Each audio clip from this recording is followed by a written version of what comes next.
ዛሬ ከጠዋት ጀምረን በደቡብ ኢትዮጵያ ክልል በጋሞ ዞን እንገኛለን። ጠዋት ዛሬ ያየነው በጣም አስደሳቹ ስራ በምዕራብ አባያ ወረዳ የተጀመረው የገጠር ኮሪደር ስራ ነው።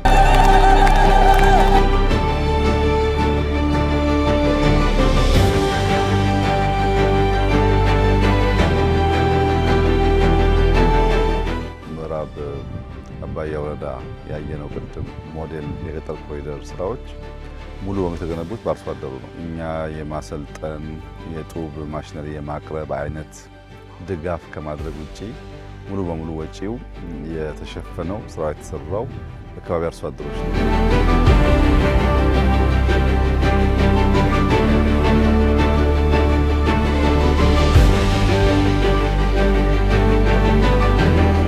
ንጽህና ካለ ጤና አለ፣ ምግብ ካለ ጤና አለ፣ ኦርደርሊ የሆነ ስርዓት ካለ ሰላም አለ።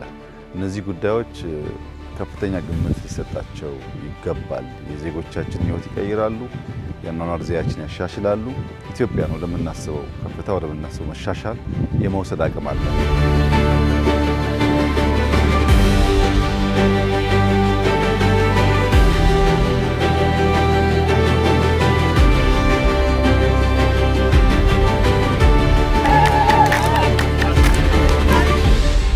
ሁለተኛ ያየነው የከሰል ማምረቻ ነው።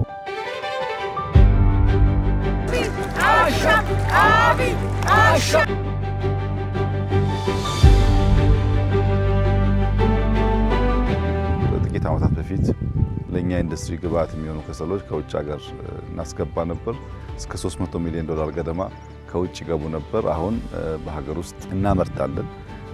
ለኢንዱስትሪዎቻችን ግብዓት ይውላሉ።